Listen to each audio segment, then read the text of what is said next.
High students, math study with Chandan sir চ্যানেলে প্রত্যেকে স্বাগত জানাই। আজকে আমরা যে বিষয়ে আলোচনা করব, বিশেষ করে ক্লাস 11 ম্যাথামেটিক্স যারা এই বছর একাদশ শ্রেণীর পরীক্ষা দেবে তাদের জন্য তোমাদের গণিত বিষয়ের ওপর যে মডেল কোশ্চেন পেপার আছে, সেই মডেল কোশ্চেন পেপার থেকে বিশেষ কিছু প্রশ্নের সমাধান আজকের ভিডিওতে প্রোভাইড করা হবে। ওকে, তো আমরা যে সমস্ত প্রশ্ন এখানে মেনলি আলোচনা করব সেগুলো হচ্ছে তোমাদের এমসিকিউ টাইপ প্রবলেম, অর্থাৎ বহু বিকল্পধর্মী যে সমস্ত প্রবলেমগুলো থাকে, are very short answer type বা অতি সংক্ষিপ্ত যে সমস্ত প্রশ্নাবলী থাকে সেই সমস্ত প্রশ্নের সমাধান আজকের ভিডিওতে তোমাদের প্রোভাইড করা হবে। তো এখন তোমরা জানো তোমাদের যে কোশ্চেন থাকে ফাইনাল এক্সামের, সেক্ষেত্রে তোমাদের টোটাল থাকে 100 নম্বর। তার মধ্যে 80 নম্বর তোমাদের থিওরি পেপার আর 20 নম্বর প্রজেক্ট পেপার। এখন এই 80 নম্বরের মধ্যে তোমাদের 24 নম্বর কিন্তু খুবই ইজি তোমরা গেইন করতে পারো। সেই 24-এর মধ্যে তোমাদের এমসিকিউ প্রবলেম আছে 10টা, 1 into 10 10টা থাকবে, are very short answer type অর্থাৎ অতি সংক্ষিপ্ত যে কোশ্চেনগুলো থাকবে সেগুলো তোমাদের থাকবে 7টা, থাকবে 2 নম্বর করে, মোট 14 নম্বর, অর্থাৎ 10 + 14 অর্থাৎ মোট 24 নম্বর। তো আমি যে সমস্ত ভিডিও প্রোভাইড করব তাতে আমি মেন তোমাদের এই 24 নম্বরের যে বিষয়গুলো আছে সেইটা আমি কভার আপ করার চেষ্টা করব। তোমরা যদি রেগুলার টপিকগুলো দেখো বা প্রবলেমগুলো সলভ করতে থাকো তাহলে কিন্তু আশা করি তোমরা ইন ফিউচার তোমাদের পরীক্ষায় যে কোশ্চেন থাকবে সেই কোশ্চেন সলভ করতে কোনো সমস্যা হবে না, খুব ইজিলি তোমরা সলভ করতে পারবে, আর এই 24 নম্বর তোমরা ইজিলি গেইন করতে পারবে। ওকে, তো যাই হোক, আজকে আমি শুরু করছি তোমাদের মডেল কোশ্চেন পেপার 1-এর MCQ problem. Model question paper 1 একের দাগের সঠিক উত্তরটি বেছে নিয়ে লিখতে হবে। এখানে তোমাদের 4টে অপশান দেওয়া থাকবে, তার মধ্যে যে কোনো একটা সঠিক অ্যান্সার হবে। তো রোমান 1 ফার্স্ট কোশ্চেন কি আছে দেখো, দুটি সেট এ ও বি এর জন্য A intersection B equal to A union B হলে অবশ্যই অপশান এ দেওয়া রয়েছে এ ইকুয়াল টু 5 হবে, option B A equal to B, option C B equal to 5, option D A not equal to B. তো এই জায়গাতে তোমরা যে অপশানগুলো দেওয়া রয়েছে সেইখান থেকে তোমরা কিন্তু তোমাদের সঠিক অ্যান্সার তোমরা নির্ণয় করতে পারো। তো অপশান এতে দেওয়া রয়েছে যদি ক্যাপিটাল এ ইকুয়াল টু 5 হয় তাহলে কি হবে, তো পুট করে তোমরা দেখতে পারো, যদি এখানে ক্যাপিটাল এ সমান 5 পুট করো তাহলে কী হবে 5 intersection B, right, 5 intersection B equal to কত হয় 5 হয়। আর এর জায়গায় যদি 5 পুট করি তাহলে কী হবে 5 ইউনিয়ন বি, আর 5 ইউনিয়ন বি মানে কি হয়ে যায় বি হয়ে যায়, তার মানে কি পাচ্ছি 5 ইকুয়াল টু বি হয়ে যাচ্ছে। সম্ভব নয়, কারণ এ ইকুয়াল টু যদি 5 হয় তাহলে কিন্তু 5 ইকুয়াল টু বি দেখা আছে, যেটা সম্ভব নয়, তাহলে অপশান এ কিন্তু হবে না। একইভাবে অপশান বি সমান, যদি অপশান সি যেটা আছে বি সমান 5, যদি তোমরা বি সমান 5 নাও তাহলে এখানে কি হবে এ ইন্টারসেকশন 5 ইকুয়াল টু 5 হয়ে যাবে, আর ডান দিকে কী হবে না এ ইউনিয়ন 5 ইকুয়াল টু এ, অর্থাৎ 5 ইকুয়াল টু এ হয়ে যাবে, তাহলে সেটাও কিন্তু আমাদের ক্যান্সেল হয়ে যাবে। আর যদি তোমরা এ নট ইকুয়াল টু বি নাও সেই ক্ষেত্রে তোমাদের কিছু ক্ষেত্রে হবে, হয়তো কিছু ক্ষেত্রে এটা স্যাটিসফাই করতে পারে, কিন্তু আমাদের কিন্তু যদি এ ইকুয়াল টু বি হয়ে যায়, এ ইকুয়াল টু বি হলে আমরা কি জানবো না A intersection B equal to কী হবে এ ইন্টারসেকশন এ হবে, তখন ইকুয়াল টু এ হয়, আর A union B equal to A union A হবে, ইকুয়াল টু এ হয়, অর্থাৎ দু জায়গাতেই কিন্তু ইকুয়াল হয়ে যাচ্ছে। তাহলে আমরা বলতে পারি এখান থেকে অপশান বি যে আছে এ ইকুয়াল টু বি, এটা কিন্তু আমাদের সঠিক অ্যান্সার হয়ে যাচ্ছে। নেক্সট আসছি কোশ্চেন নাম্বার রোমান 2, দেওয়া আছে যদি tan α/2 ইকুয়াল টু 7 হয় তাহলে 4 sin α minus 3 cos α equal to কত হবে। Option A, option B, option C আর অপশান ডি দেওয়া রয়েছে। তো এখানে কি দেওয়া আছে tan α/2 ইকুয়াল টু 7 দেওয়া আছে, আমাদের নির্ণয় করতে হবে 4 sin α মাইনাস 3 cos α মান। তো তোমরা একটা ফর্মুলা জানো যে সাইন 2 থিটা ইকুয়াল টু কী হয়, equal to 2 tan theta by 1 plus tan square theta, আর cos 2 থিটা ইকুয়াল টু হয় 1 minus tan square theta by 1 plus tan square theta. তো আমরা এই জায়গাতে এই দুটো ফর্মুলা অ্যাপ্লাই করব। ওকে, এই যে ভ্যালুটা বার করতে হবে, কি পাবো 4 সাইন আলফা মানে কত আছে, এখানে আলফা জায়গায় 2 থিটা আছে, এখানে 2 থিটা হলে এখানে থিটা হয়, এখানে আলফা হলে এখানে কী হবে আলফা বাই 2 হয়ে যাবে। তাহলে ফর্মুলা ইউজ করলে হবে 2 tan alpha by 2 by 1 plus আগের মতনই এখানে 2 থিটা হলে এখানে থিটা হয়, এখানে আলফা হলে এখানেও আলফা বাই 2 হবে, 1 plus tan square alpha by 2 minus 3 times কী ফর্মুলা হবে এটা আগের মতনই 1 minus tan square alpha by 2 by 1 plus tan square alpha by 2। Just ভ্যালুগুলো আমরা এখানে পুট করব, পুট করলে কি পাবো 4 টাইমস 2 tan আলফা বাই 2 এর ভ্যালু 2 × 7 বাই 1 প্লাস 7 স্কোয়ার করলে 49 পাবো, minus 3 × 1 minus tan square alpha by 2 মানে 7 7 49 49, এটা 1 প্লাস 49। তাহলে আমরা যদি ক্যালকুলেশন করি পাবো 7 × 14 4 14 56, আর এটা পাওয়া যাবে আমাদের মাইনাস মাইনাসে প্লাস হয়ে যাচ্ছে 3 × 48, 3 × 48 করলে পাবো 144, আর নিচে আমাদের 49 প্লাস 1 50, তাহলে এটা হয়ে যাচ্ছে 54 প্লাস 144 200, 200 বাই 50 ইকুয়াল টু 4। তাহলে আমাদের সঠিক অ্যান্সার হয়ে যাচ্ছে 4। তাহলে এখানে যে আমাদের অপশানগুলো দেওয়া ছিল তার মধ্যে অপশান বি 4 সঠিক অ্যান্সার হচ্ছে এখানে। নেক্সট আসছি question number Roman 3, 16CR equal to 16C2R plus 1 হলে প্রদত্ত কোনটি আর এর মান হবে? Option A 6, option B 5, option C 4, option D 3। তো এখানে আমরা একটা ফর্মুলা জানি, কি ফর্মুলা জানি, এনসিপি ইকুয়াল টু যদি এনসিকিউ হয়, যেখানে P not equal to Q, তাহলে কি হয় P plus Q equal to N হয়ে যায়। ঠিক আছে, কি বললাম, এনসিপি ইকুয়াল টু যদি এনসিকিউ হয় তাহলে হয় P plus Q equal to N, যখন P not equal to Q হয়। তো আমরা এখানে এই ফর্মুলা অ্যাপ্লাই করবো, অ্যাপ্লাই করলে কি পাবো R equal to R plus 2r plus 1 equal to, এখানে এন মানে কত আছে 16 আছে, তাহলে এই জায়গা থেকে পাবো 3r plus 1 equal to 16, 3r equal to 15, then r equal to 15 by 3 5, therefore r এর ভ্যালু কত হয়ে যাচ্ছে 5 হয়ে যাচ্ছে। তাহলে যে অপশানগুলো দেওয়া ছিল তার মধ্যে অপশান বি 5 সঠিক অ্যান্সার হয়ে যাচ্ছে।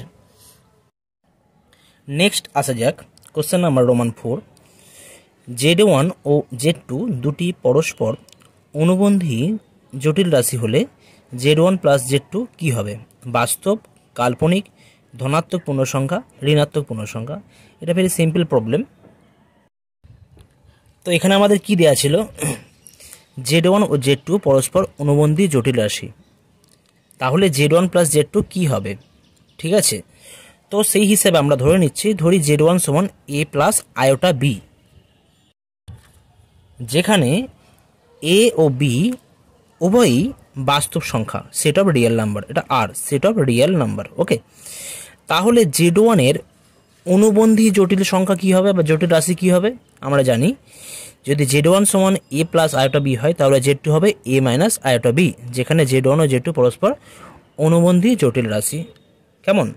তাহলে এখন Z1 প্লাস Z2 যদি আমরা ডিটারমাইন করি কি পাবো, a plus iota b plus a minus iota b, এটা Z1 এটা Z2 ক্যান্সেল হয়ে যাচ্ছে, আয়োটা বি, তাহলে হয়ে যাচ্ছে 2a।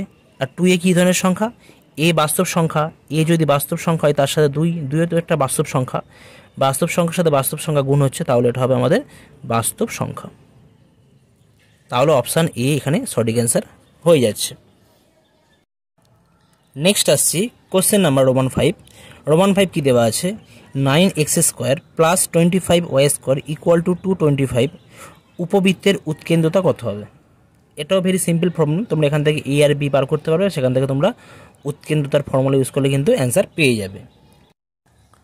তো এই ক্ষেত্রে আমাদের যে উপবৃত্তের সমীকরণ দেওয়া ছিল কি ছিল, 9x² plus 25y² equal to 225।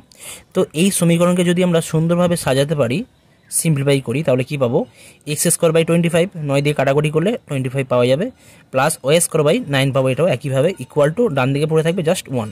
ওকে, অর্থাৎ তোমরা x²/a² plus y²/b² equal to 1 এই ফরম্যাটে সাজাতে হবে। তাহলে এখান থেকে পাবো x²/a² মানে 5² প্লাস y²/3² ইকুয়াল টু 1। তাহলে এর সাথে যদি আমরা কম্পেয়ার করি তাহলে কি পাচ্ছি, a ইকুয়াল টু কত হয়ে যাচ্ছে, a ইকুয়াল টু 5 হয়ে যাচ্ছে, আর b ইকুয়াল টু কত হয়ে যাচ্ছে, b ইকুয়াল টু 3 হয়ে যাচ্ছে। তাহলে উৎকেন্দ্রতার ফর্মুলা, মানে আমাদের উপবৃত্তের ক্ষেত্রে উৎকেন্দ্রতার ফর্মুলা e ইকুয়াল টু কি ফর্মুলা, √1 মাইনাস b²/a², এটা হয়। ওকে, তাহলে ফর্মুলাতে জাস্ট যদি আমরা এখানে ভ্যালু পুট করি তাহলে কি পাবো,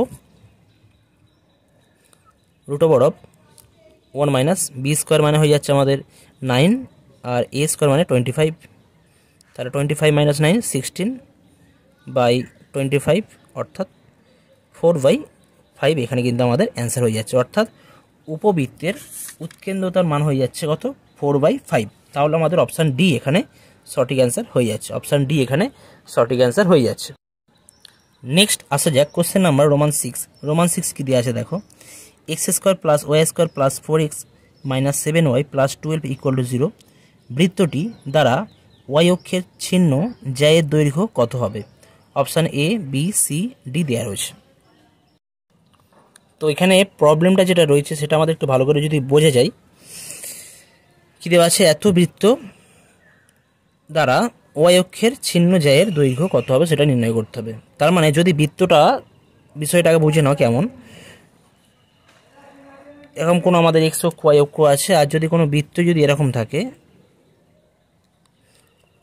এটা x অক্ষ আর এটা y অক্ষ, তাহলে এই y অক্ষ বৃত্তকে দুটো বিন্দুতে ছেদ করছে, তাহলে এই দুটো বিন্দুর মধ্যে যে দূরত্ব, সেই দূরত্বটা কিন্তু আমাদের নির্ণয় করতে হবে। ঠিক আছে, ভেরি সিম্পল। দেখো, তার জন্য কি করব, y অক্ষের সমীকরণ কি হয়, y অক্ষের সমীকরণ x সমান 0 হয়। তার মানে x সমান 0 আর এই যে বৃত্ত আছে এদের দুজনকার ইন্টারসেকশন যদি আমরা করি তাহলে কিন্তু আমরা এই দুটো পয়েন্ট পেয়ে যাব। তো এই দুটো পয়েন্ট কী কী আছে দেখে নিচ্ছে, তার জন্য আমরা কি বসাচ্ছি না, এই সমীকরণে আমরা এক্সের জায়গায় 0 বসাচ্ছি। এক্স সমান 0 কি, ওয়াই অক্ষের সমীকরণ, এখানে বসালে কি পাবো, এটা 0 হয়ে যাবে, 0 plus y² plus 0 minus 7y plus 12 equal to 0। তাহলে এই জায়গা থেকে পাওয়া যাবে y² minus 7y plus 12 equal to 0। তাহলে এখান থেকে পাবো আমরা y মাইনাস 3 আর y মাইনাস 4, যদি আমরা মিডল টার্ম ফ্যাক্টর করি তাহলে হয়ে যাচ্ছে y ইকুয়াল টু কত, 3 আর 4। তাহলে এটা হচ্ছে 3,0, তার মানে দুটো বিন্দু হচ্ছে, একটা 3,0 আর একটা 4,0। তার মানে এই বিন্দুটা হচ্ছে 3,0, এটা 4, এটা 0,3, সরি এটা ভুল হলো আমাদের, এটা 0,3 হবে, এটা 0,4 হবে, এটা 0,3, এটা 0,4। তাহলে এদের মধ্যে দূরত্ব কত, 1 ইউনিট, এদের মধ্যে দূরত্ব কত, 1 ইউনিট, তাই না, 0,3 আর 0,4 এর মধ্যে দূরত্ব হচ্ছে 1 ইউনিট। তাহলে আমাদের যাই দৈর্ঘ্য হবে কত না, 1 ইউনিট। বা তোমরা ডিস্টেন্সের ফর্মুলা অ্যাপ্লাই করতে পারো, x2 minus x1 whole square plus y2 minus y1 whole square করলে কিন্তু তোমরা এটাই পাবে। ওকে, জাস্ট এটা 0 স্কোয়ার হবে প্লাস 1 স্কোয়ার ইকুয়াল টু 1 হবে। তাহলে এখানে আমাদের অ্যান্সার হয়ে যাচ্ছে কত, 1 একক। অর্থাৎ এখানে কিন্তু আমাদের অপশান ডি সঠিক অ্যান্সার হয়ে যাচ্ছে। নেক্সট আসা যাক কোশ্চেন নাম্বার রোমান 7 দেওয়া আছে, limit of x tends to 3 x to the power n minus 3 to the power n by x minus 3 equal to 108 হলে n এর মান কত হবে। তো এখানে আমাদের limit x tends to 3 x to the power n minus 3 to the power n by x minus 3 equal to 108 দেওয়া আছে, n এর মান নির্ণয় করতে হবে। তো তোমরা একটা ফর্মুলা তোমরা জানো, লিমিট চ্যাপ্টার বা সীমা চ্যাপ্টারে তোমাদের একটা ফর্মুলা ছিল যে limit of x tends to a x to the power n minus A to the power N by X minus A equal to কী হয়, N A to the power N minus one হয়, যেখানে N যে কোনো আমাদের মূলত সংখ্যা হতে পারে আর এ যে কোনো বাস্তব সংখ্যা হতে পারে। কেমন? তাহলে এখানে এ সমান কত আছে, 3 আছে। তাহলে এই ফর্মুলা যদি আমরা এখানে অ্যাপ্লাই করি তাহলে কী পাবো, এন এর ভ্যালু কত আছে, এন এর ভ্যালু তো এনই আছে, এন এ মানে কত আছে 3 টু দি পাওয়ার কত লিখতে পারি, N minus one equal to কত হবে 108। তো এই জায়গা থেকে আমরা কি লিখতে পারি, এই জায়গা থেকে আমরা লিখতে পারি N into 3 to the power N minus one equal two 100 আর 108 মানে 54 আর 54 27 আছে। তো সেই জায়গা থেকে আমরা লিখতে পারি 4 ইন্টু 27, তাহলে হয়ে যাচ্ছে N into 3 to the power N minus one equal to 4 times 3 cube, অর্থাৎ N into 3 to the power N minus one equal to 4 times 3 to the power 4 minus one. এবার এই দুটো জায়গা থেকে তোমরা কম্পেয়ার করে দেখতে পাচ্ছ এন এর ভ্যালু কত হয়ে যাচ্ছে বলো তো, এন এর ভ্যালু হয়ে যাচ্ছে আমাদের 4 হয়ে যাচ্ছে, রাইট? এন এর ভ্যালু কত হয়ে যাচ্ছে, 4 হয়ে যাচ্ছে। তো এই অঙ্কগুলো এইভাবে আমাদের কম্পেয়ার করেই কিন্তু করতে হবে, কেমন? তাহলে আমাদের সঠিক অ্যান্সার হয়ে যাবে এন এর ভ্যালু 4 হয়ে যাচ্ছে, অর্থাৎ এখানে অপশান সি সঠিক অ্যান্সার হবে, অপশান সি সঠিক অ্যান্সার হচ্ছে। নেক্সট আসছি রোমান 8 কি দেওয়া আছে, x equal to cos square theta by 2 হলে ডিএক্স ডি থিটার মান কত হবে নির্ণয় করতে হবে। এখানে দেওয়া আছে এক্স সমান কস স্কোয়ার থিটা বাই 2, তাহলে ডিএক্স ডি থিটা কত হবে। তো আমরা থিটার সাপেক্ষে যদি আমরা ডেরিভেটিভ করি বা অবকলন করি তাহলে কি পাবো, প্রথমে আমরা পাচ্ছি d x d theta, left hand সাইডে পাবো, ডান দিকে যদি আমরা করি d d theta of cos square theta by 2, কসের পাওয়ার 2 আছে, তাহলে তোমরা জানো প্রথমে কী হয়ে যাবে 2 into cos to the power 2 minus 1 theta by 2, এটা হবে 2 মাইনাস 1 মানে মনে হয়ে যাচ্ছে, আবার ডি ডি থিটা করতে হবে, তারপরে আবার d d theta of cos theta by 2 করতে হবে। তাহলে এই জায়গা থেকে পাবো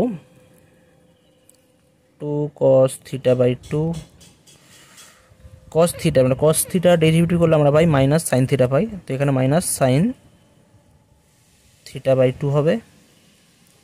এরপরে আবার থিটা বাই 2 আছে, তাহলে এর ডেরিভেটিভ করতে হবে d d d theta of theta by 2, যদি মাইনাসটা একদম বাইরে বার করে রাখি তাহলে minus 2 cos theta by 2 sine theta by 2, আর থিটা বাই 2 এর ডেরিভেটিভ করলে কত হবে 1/2 হয়ে যাবে।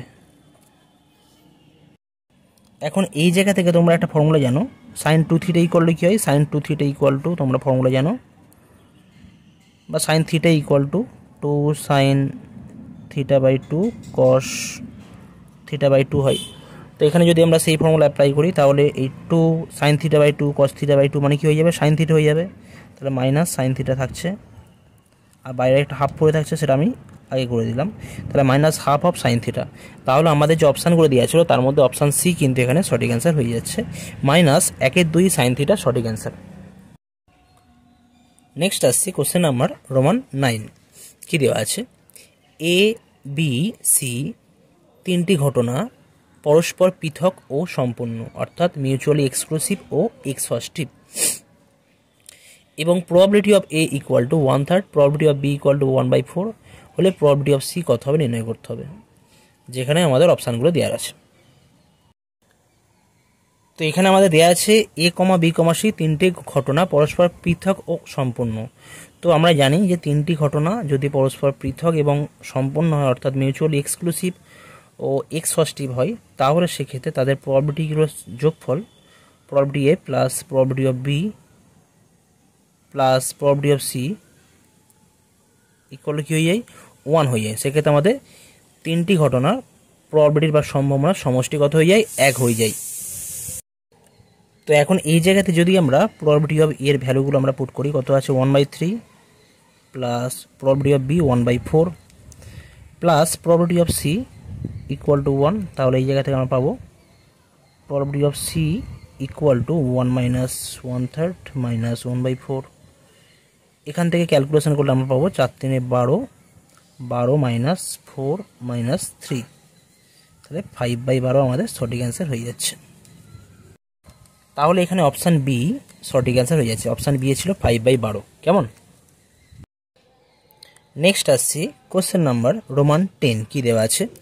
যদি এক্স কমা ওয়াই কমা জেড সংখ্যা তিনটির ভেদমান 9 হয়, তবে 5x, 5y ও 5z সংখ্যা তিনটির ভেদমান কত হবে এখানে নির্ণয় করতে হবে। ওকে, তো এখানে আমাদের কি দেওয়া আছে? এক্স ওয়াই জেড সংখ্যা তিনটির ভেদমান দেওয়া আছে 9, এবং তাহলে 5x, 5y এবং 5z সংখ্যা তিনটির ভেদমান কত হবে নির্ণয় করতে হবে। তো একটা বিষয় তোমরা খেয়াল রাখবে, দুটো চল, এখানে অনেকগুলো চলের ভ্যালুগুলো দেওয়া আছে। সাপোজ এই চলগুলোর এই যে ভ্যালুগুলো দেওয়া রয়েছে এটা হচ্ছে পি চলের ভ্যালু। ঠিক আছে, পি চলের তিনটে মান হচ্ছে এত এক্স কমা ওয়াই কমা জেড, আর কিউ চলের ভ্যালুগুলো হচ্ছে এটা। কিউ চলের ভ্যালুগুলো কী হয়ে যাচ্ছে না 5x, 5y, 5z। তাহলে আমরা বলতে পারি এখানে কিউ ইকুয়াল টু কী হবে? কিউ ইকুয়াল টু 5p হবে, রাইট? কারণ পি চলের প্রত্যেকটা এলিমেন্টের সাথে যদি আমরা 5 গুণ করি তাহলে আমরা কিউ চলের ভ্যালুগুলো পাবো। ওকে, তো এখানে আমাদের এই রিলেশনটা দেওয়া আছে। এখন আমরা জানি যদি পি চলের সম্মুখ পার্থক্য সিগমা পি হয়, রাইট? সিগমা পি, এবং ভেদমান যদি কত হয়ে যাবে? সিগমা পি স্কোয়ার হয়ে যায়। একইভাবে কিউ চলের যদি ভেদমান সিগমা কিউ হয় এবং সম্মুখ পার্থক্য সিগমা কিউ হয় এবং ভেদমান সিগমা কিউ স্কোয়ার হয়, তাহলে এদের মধ্যে একটা সম্পর্ক আছে। কি সম্পর্ক আছে? সেই সম্পর্কটা হলো সিগমা কিউ ইকুয়াল টু, যেখানে পি আর কিউর মধ্যে একটা রিলেশন দেওয়া থাকবে, q equal to a p plus b. যদি এইভাবে কোনো রিলেশন দেওয়া থাকে, sigma q equal to a p plus q আকারে, এখানে কিউ মানে কত হচ্ছে 5q, তার মানে এর ভ্যালু কত আছে? এখানে এর ভ্যালু দেওয়া রয়েছে, আমাদের এর ভ্যালু 5 দেওয়া রয়েছে, আর বি এর ভ্যালু আছে 0। এর সাথে যদি কম্পেয়ার করি আমরা, তাহলে এদের মধ্যে একটা সুন্দর রিলেশন হয় যে সিগমা পি আর সিগমা কিউ এর মধ্যে কী রিলেশন হয়? Sigma q square equal to a square sigma p square হয়ে যায়। ঠিক আছে, sigma p square equal to a square sigma q p square হয়ে যায়। তো এখানে তাহলে আমাদের এই যে চলগুলো দেওয়া রয়েছে কিউ চল, অর্থাৎ কিউ চলের করসপন্ডিং আমাদের ভেদমান নির্ণয় করতে হবে, অর্থাৎ সিগমা কিউ স্কোয়ার নির্ণয় করতে হবে। আর সিগমা পি তো দেওয়া রয়েছে আমাদের 9 দেওয়া আছে অলরেডি। তাহলে এই জায়গা থেকে আমরা কী পাবো? এখানে এর ভ্যালু 5 দেওয়া আছে, বি এর ভ্যালু 0 দেওয়া আছে, আর সিগমা পি স্কোয়ার ভ্যালু দেওয়া আছে 9 দেওয়া আছে, রাইট? তাহলে এই জায়গাতে পাবো এ স্কোয়ার মানে 5 স্কোয়ার ইন্টু সিগমা পি মানে কত আছে? সিগমা পি স্কোয়ার মানে 9 দেওয়া আছে। ভেদমান সিগমা পি হচ্ছে সম্মুখ পার্থক্য আর সিগমা পি স্কোয়ার হচ্ছে ভেদমান। তাহলে 5 5 25 9 225, অর্থাৎ 5x, 5y, 5z অর্থাৎ কিউ চলের করসপন্ডিং যে আমাদের ভ্যালুগুলো দেওয়া রয়েছে তাদের ভেদমানের কত হয়ে যাচ্ছে না 225। তাহলে অপশান সি এখানে সঠিক অ্যান্সার হয়ে যাচ্ছে, অপশান সি 225। তো আজকের ভিডিও আমি এখানেই শেষ করছি। পরবর্তী ভিডিওতে তোমাদের যে VSA কিউ বা ভেরি শর্ট অ্যান্সার টাইপ যে সমস্ত কোশ্চেনগুলো থাকবে সেই সমস্ত প্রশ্নের সমাধান তোমাদের প্রোভাইড করা হবে। ওকে, থ্যাংক ইউ সো মাচ।